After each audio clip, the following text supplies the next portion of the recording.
안녕하세요. 김용갑의 경제부동산입니다. 구독과 좋아요 부탁드립니다. IMF와 무디스 등 국제 핵심 기관이 한국의 부동산 가계부채와 거품 붕괴를 또 주장하고 나서서 파장이 일고 있습니다. 이미 정부를 포함하여 국내의 수십 개 기관들이 한국 부동산 버블 붕괴 경고를 보낸 바 있기 때문에 결코 가볍게 볼 문제가 아닙니다. 그런가 하면 2008년 금융위기를 일으킨 리먼 사태가 중국에서 다시 발발할 가능성이 커졌는데, 중국 최대 부동산 재벌회사인 헝다그룹이 디폴트 위기에 처하면서 중국 부동산뿐만 아니라 세계 부동산까지 엄청난 위기에 봉착하였습니다. 유료 상담은 010-3999-8808 전화 주십시오. IMF 한국 부동산 붕괴 큰일 났다. 자, 중국 헝다 리먼 사태까지 발발.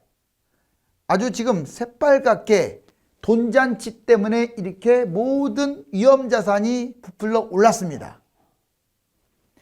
그렇다면 코로나 발생 이후에 이 일이 터진 건데, 부동산 주식 버블 폭발 과정을 한번 같이 볼까요? 자, 먼저 코로나가 발생을 했어요. 1단계로. 자, 위험자산, 이게 작년에 발생한 거죠. 자, 위험자산이 급락을 합니다. 즉 주식부터 추락하게 되면서 부동산도 뭔가 떨어지려고 하는데 너무 빨리 회복을 한 거죠. 아무튼 급락하고 2단계가 됐죠. 뭐 유가도 떨어지고 원자재 이것저것 다 떨어졌습니다. 그 다음에 현금 살포, 금리 인하 3단계입니다. 현금을 계속 이제 뿌리는 거예요. 무한 양적 완화. 그리고 금리를 인하시켰죠. 그러자 이제 위험자산인 부동산, 주식, 비트코인, 뭐 원자재 할 것 없이 모두 벌떼처럼 폭등을 했습니다. 이게 바로 4단계입니다. 4단계. 자, 그리고 everything, 버블 발생. 뭔 말이냐? 모든 자산이 동시에 거품이 터진다고 해서, 이게 거품이 생긴다고 해서, 자, everything 버블이라고 해요. 뭐 주식, 부동산, 뭐 가상화폐, 원자재 할 것 없습니다. 주식, 부동산, 원자재. 이게 바로 5단계죠. 그런데 지금 현재 상태가 바로 여기 별빛인 이 빨간 네모 박스예요. 자, 긴축 정책, 금리 인상. 지금 이제 각국이 이걸 하고 있잖아요. 유동성을 이제 회수하고 있고요. 금리도 올리고 있고요. 자, 근데 이 과정에서 사단이 생기는 거예요. 결국 주요국이나 개도국 중에서 버블이 폭발할 위험성이 높습니다.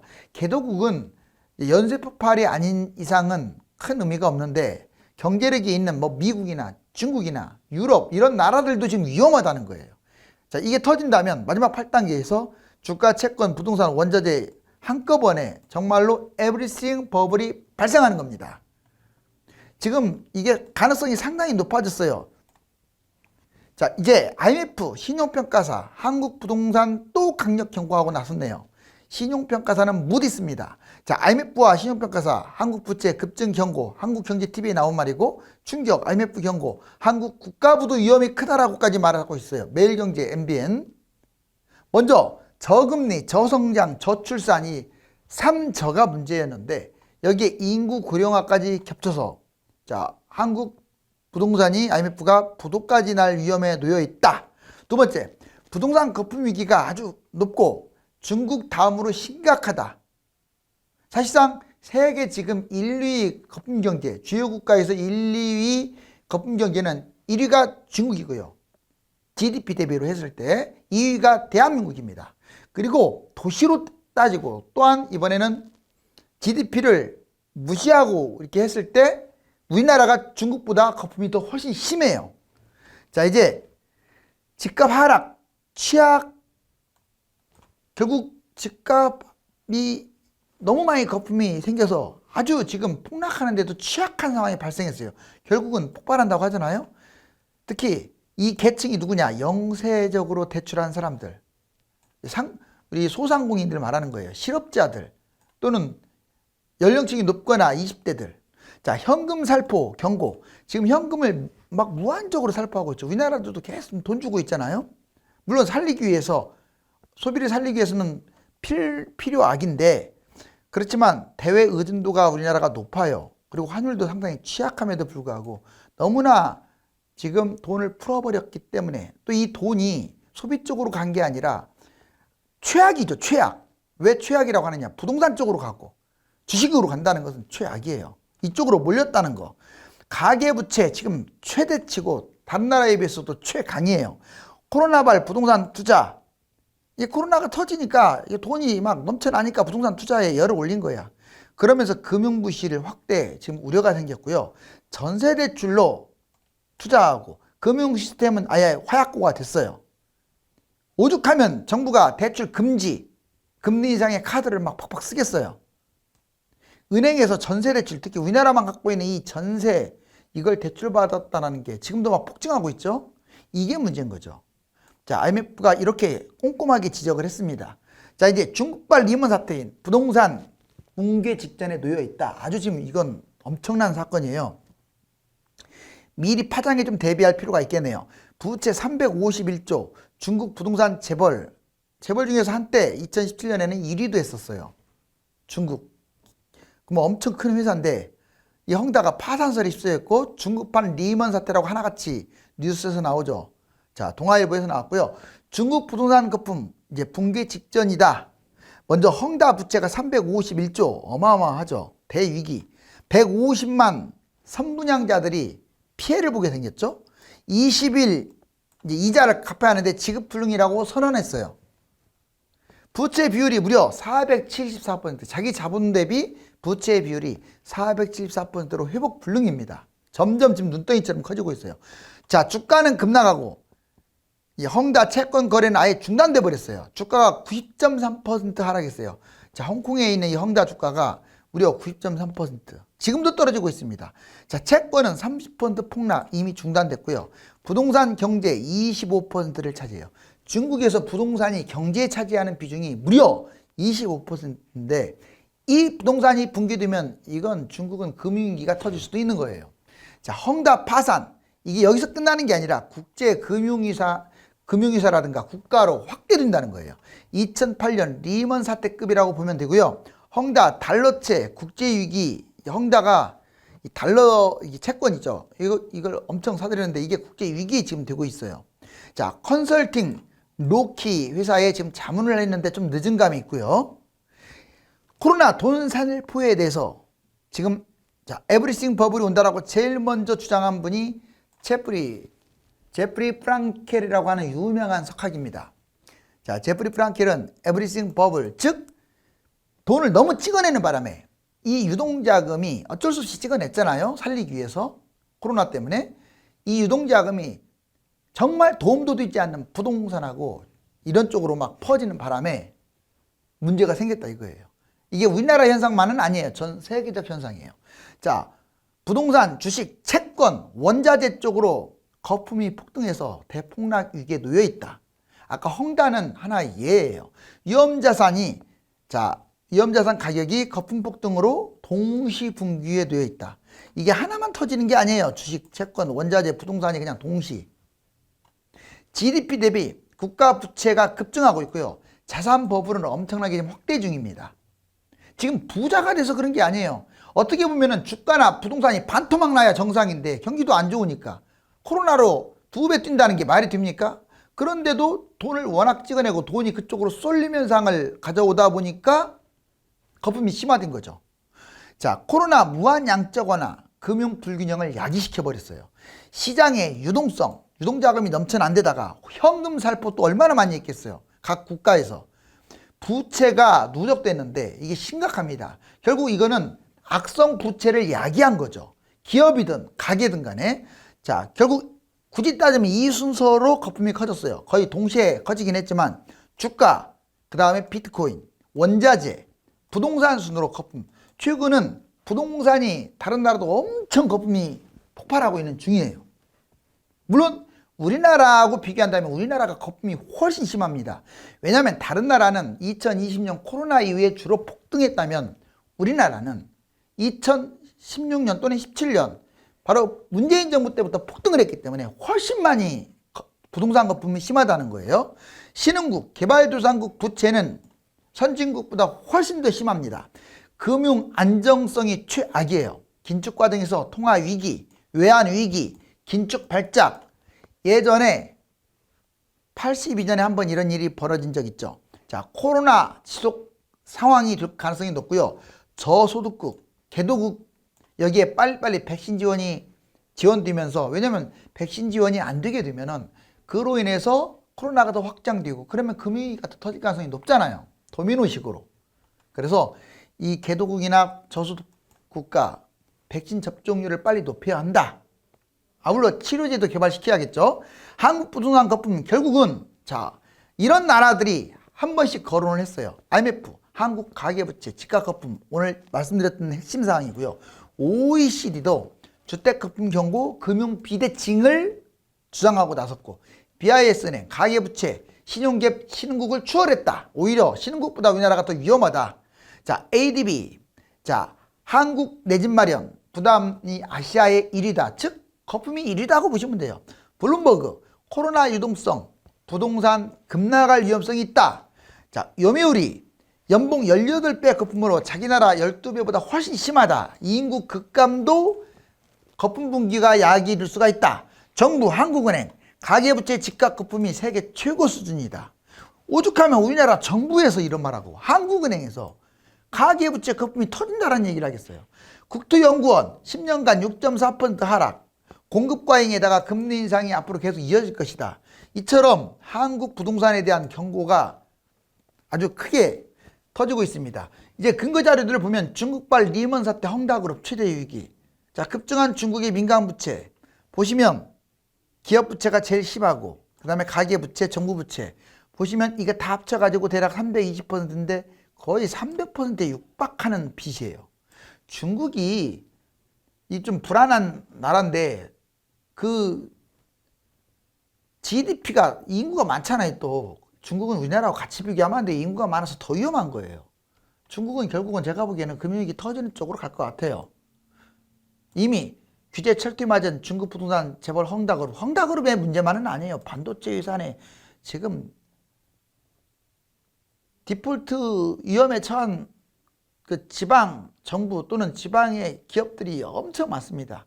중국판 리먼 브라더스나 조선일보, 헝다그룹 주가 보세요. 실질적으로 자, 14.14 홍콩달러가 2.81로 거의 뭐 95% 떨어졌네요. 연초 대비. 자, 나스닥 골든 드래곤 차이나 지수도 지금 2만 대까지 갔다가 지금 어떻습니까? 20만 대까지 갔다가 쭉 떨어졌죠. 반토막 났네요. 자, 그 다음에 글로벌 주택버블 20년 이후에 한국 주택버블 16년 이후에 이렇게 거품이 생겼다. 뭔 말이냐? 자, 빠르게 오르는 글로벌 주택버블. 자, 15년부터 올라가기는 시작했어요. 근데 보시면 여기 막대 그래프가 확 올라간 게 20년이죠. 왜 20년에 많이 뛰었냐? 이게 바로 코로나로 돈을 엄청 찍어내다 보니까 다른 나라들 집값들이 이렇게 거품으로 폭등한 거예요. 글로벌 집값이 이렇게 거품이 심해졌죠. 주로 20년 이후. 근데 우리나라 보세요. 자, 앞에 이제 물론 앞에 연도도 있지만 자, 16년부터 엄청나게 뜁니다. 그리고 이게 2020년은 여기. 여기서도 엄청나게 뛰었죠. 이렇게 159까지 지금 전고점을 뛰어넘었잖아요. 우리나라가 지금 이렇게 뛴 거예요. 근데 이만큼 더 뛰었어요. 그 앞에. 그러니까 얘들은 별로 안 뛰었는데 우리나라는 여기서부터 폭등을 했기 때문에 아주 거품이 더 심한 것이 된 거예요. 그래 놓고 아직도 정신 못 차리는 모 김수현 씨가 뭐라고 말합니까? 우리나라가 다른 나라보다 안 올랐대요. 그 조작된 한국 부동산 감정원 그걸 보고. 자, 이제 사실상 세계 1위 한국 부채와 집값법을 이미 쏙쏙 나오고 있잖아요. GDP 대비 가계부채. 이거 레바논 뭐 조그마한 나라. 자, 주요 국가에서 1위입니다. 100.6으로. 뭐 그 밑에 홍콩, 영국, 미국, 말레이시아, 태국, 일본, 유로존, 중국. 자, 다 제꼈어요. 자, 그리고 홍남기 집값 시장 예측보다 큰 폭으로 조정될 수 있다. 연일 폭락을 경고. 오죽하면 정부에서 이렇게 본인들이 일을 저질러 놓고 본인들이 경고를 하고 있어요. 도쿄 서울 집값 비교해 보면 답이 나오네요. 자, 우리나라가 302.2라면 21년 현재, 일본은 112.2예요. 우리나라가 구매력 지수는 지금 일본을 GDP 추월했어요. 하지만 구매력 지수가 아닌 웬만한 그런 1인당 국민소득으로는 아직 일본을 추월하지 못했습니다. 그런데 일본보다도 낮은 나라가 3배나 집값이 비싸. 즉 일본보다 3배 거품이 생겼다 이렇게 보시면 돼요. 특히 서울이.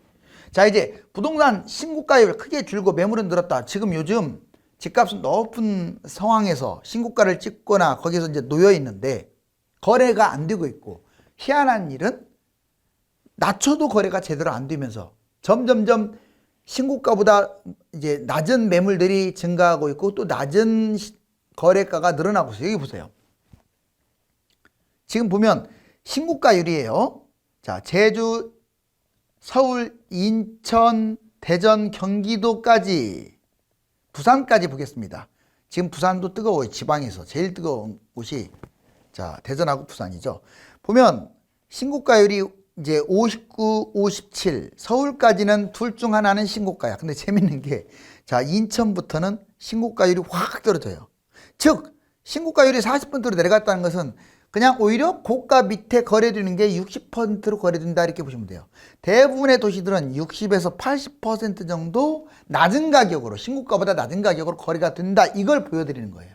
오른쪽 보면 이러다 보니 신고가율이 줄어들다 보니 바로 어떤 문제가 터지느냐, 매물이 늘어나는 거예요. 지금 9월 5일자, 9월 10일자 대비해서 매물이 다 늘어났어요. 단 3곳 빼고 전라북도, 충청북도, 강원도는 매물이 줄었는데 기타 17군데에서 14군데는 이렇게 무려 6.49%까지 최대치로 이렇게 늘어났습니다. 매물이 는다는 얘기는요, 집값이 떨어지고 있는 하향세를 띠고 있다는 증거고, 그 근거로 신고가율이 낮아지고 있는데 이게 같이 이어가고 있잖아요. 자, 이제 부동산 버블과 주식 버블 붕괴를 한번 도표로 그려봤어요. 자, 부동산 시장 현재 위치 따졌더니 여기 보면 예전에 바닥이 언제 있냐면 2013년 정도 돼요. 좀 넓게 보면 14년, 15년 됐죠. 2013년에서 15년. 빚내서 집 사라. 아직도 추경안 욕 많이 먹고 있는데 가격 하락과 거래량 증가. 즉 이때 가격이 바닥을 치면서 이제 가격이 계속 하락하면서 거래량이 늘어나요. 빚내서 집 사라. 이때는 빚내서라도 집 사라고 안 했으면 나라 망합니다. 잘못하면. 금융위기 터져요. 그건 지극히 정상적인 거예요. 어느 나라가 되든지 간에 폭락했을 때는 집을 사게끔 유도하는 게 맞아요. 자, 그런데 이제 올라가니까 2018년에 거래량 증가하면서 계속 이제 문재인 정부가 시작이었던 거예요, 사실상. 그리고 19, 20년 엄청나게 뛰죠. 특히 20년 와가지고 수도권 지방은 날아갑니다. 자, 21년 현재 부동산 버블은 거의 꼭지점, 한 어깨 수준 정도 와 있다고 알 수 있어요. 자, 보세요. 21년 거래량 감소하면서 가격이 폭등 중인데 이제 여기 과정을 겪으면 대략 22년 말이나 23년에 가격 하락과 거래량 하락이 이어지면서 최초로 폭락을 할 거고, 자, 더 밑으로 내려간다면 이제 2025년이나 6년까지 23년부터 26년까지 폭락을 한다. 이렇게 정리해 볼 수가 있어요. 그런데 이제 주식은 조금 더 선행을 합니다. 보시면 자, 2020년 중반기 거래량 증가하면서 가격이 상승했죠. 좀 늦게 상승했죠. 왜냐하면 2200에서 놀았잖아요. 오랫동안. 부동산은 그전에도 계속 뛰었고. 근데 20년 말 이 코로나하고 조금 맞물리는 거예요. 지금 21년 초에 계속 뛰다가 21년에 정점을 찍어요. 대략 한 2000대에서 놀던 게 1400까지 떨어져서 다시 2200을 회복하고 3300 꼭지를 찍고 지금 3000에서 3300 왔다리 갔다리 박스권에서 지금 빌빌거리고 있습니다. 자, 바로 현재 어깨를 이미 넘어서서 머리 꼭지까지 왔다는 뜻이에요. 이제 얘는 금융위기가 아니라도 하락 거래 쪽으로 좀 방향을 틀 가능성이 커요. 거래가 감소하며 가격이 지금 상승하다가 최근에 보세요. 거래량 감소하면서 가격이 횡보하고 있잖아요. 최근 몇 달 동안. 아니, 오히려 좀 빠졌죠. 자, 2021년 하반기나 내년 정도면 아예 급추락할 가능성이 커요.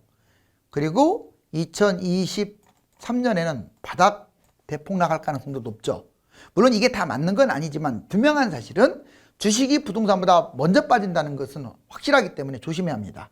자, 한국 부동산 붕괴 큰일 났다. 자, 예적금, 뭐 지분 투자, 부동산 증시, 지금 각 이정표들이 있는데 지금 한 젊은이가 이 부동산 돈을 쌓아놓고 멀찌마하게 바라보고 있습니다. 자, 어디하고 연결됐어요? 바로 이 돈다발, 거품 폭발, 바로 경제 위험성과 지금 직결되는 상황이 되고 있네요.